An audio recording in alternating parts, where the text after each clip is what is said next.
All right, so the first type of differential equations we want to look at look like this.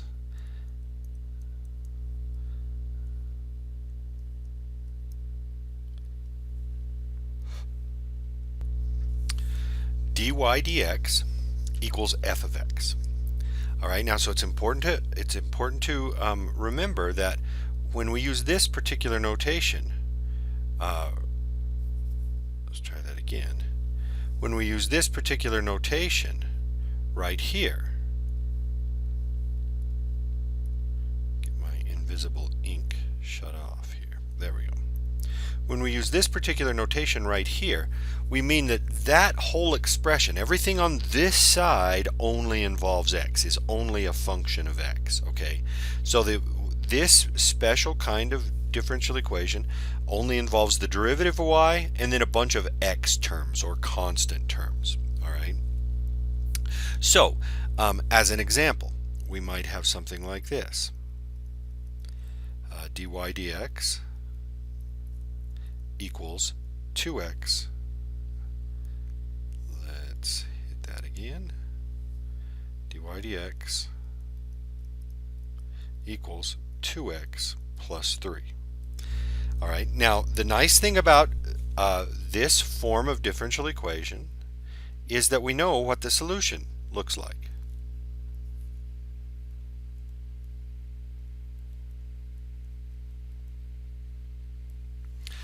Right? We can just, if we want to find the solution, I'll just put it right here. We can just integrate both sides with respect to x.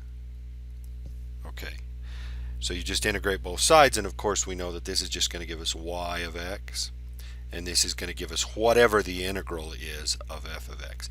This only is applicable in this situation where the right hand side is a function of x solely. So if I wanted to solve this differential equation right here, I just need to integrate both sides. And as long as I can find the integral of both sides, then we'll be just fine, and we'll have the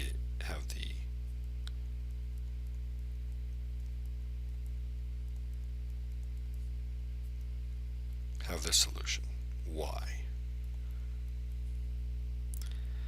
So we get y, we'll just leave it as y, equals, and then of course the integral here is x squared plus 3x plus c, right? And so that's our entire family of solutions that we have for this particular differential equations. Okay, now this is a general solution because we have c in there. In other words, we haven't narrowed down to figure out what c is equal to. We've talked about this before.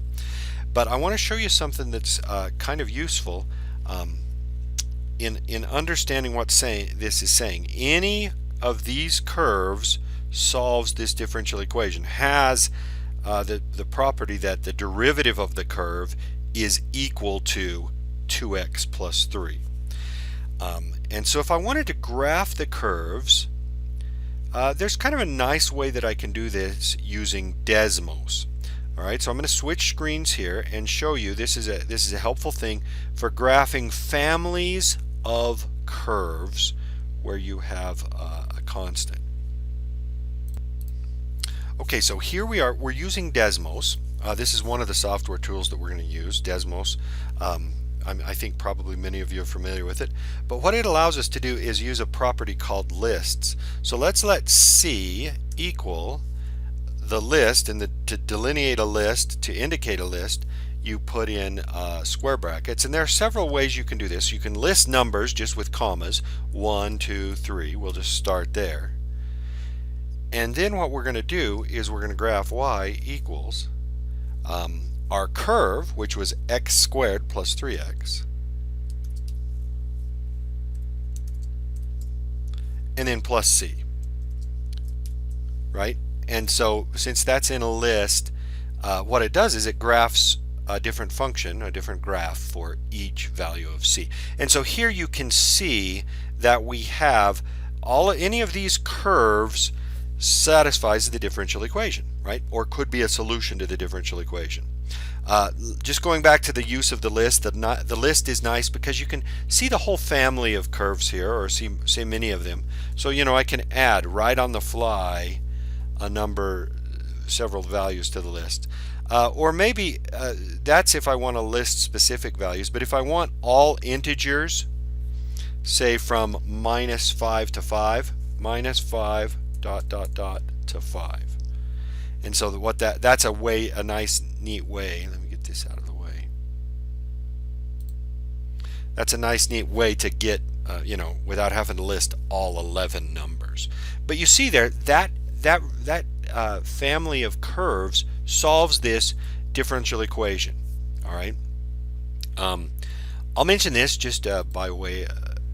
Suppose I just wanted everything starting at say 2 to 4 ... up to 10.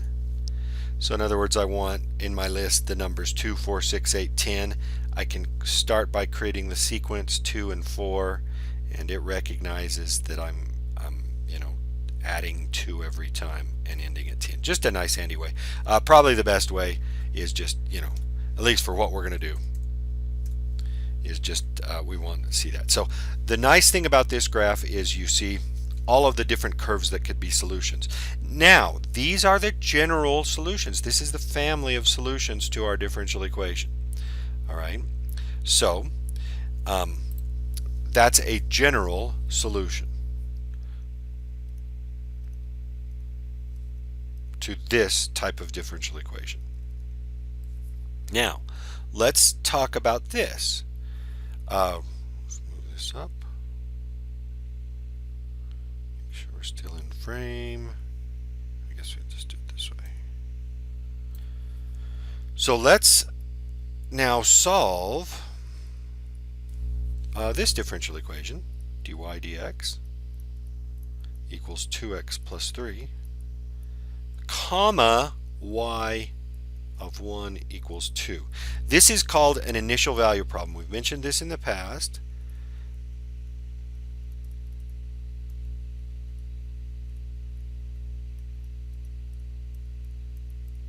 This is an initial value problem. And basically we're going to solve it the same way. Okay, so we're going to just integrate both sides with respect to dx, or with respect to x. And so, of course, we're going to get the solution y equals x squared plus 3x plus c. But because we have an initial solution, what this is asking is, or what this is telling us is, we don't want the general solution. We want one of the solutions. We don't want to know just the family of solutions like we had here. We want one particular of those solutions. Which one? We want the one that goes through the point 1, 2. All right. So in other words, use 1, 2 to figure out what c is and get a particular solution is the task. So when x is 1,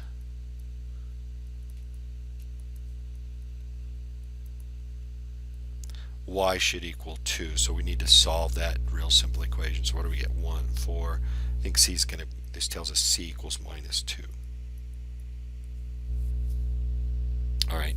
So the solution would be y, try that again, y equals x squared plus 3x minus 2. And this is what we call a particular solution.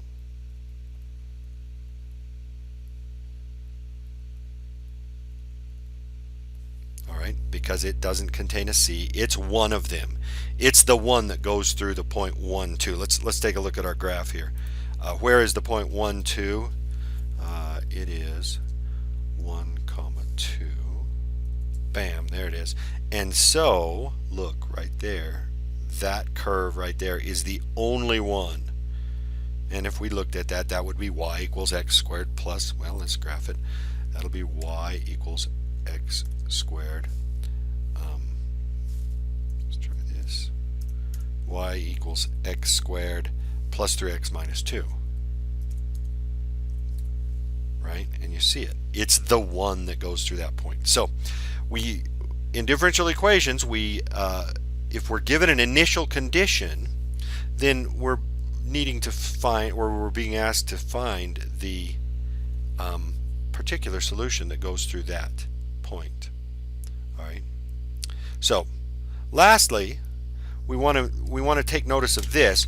The differential equation dy dx equals f of x is a first order differential equation, linear, right? But this same method of just integrating can be used to solve a second order equation of the same type, in other words, where this right hand side is only a function of x. All right, and we just do that by integrating twice.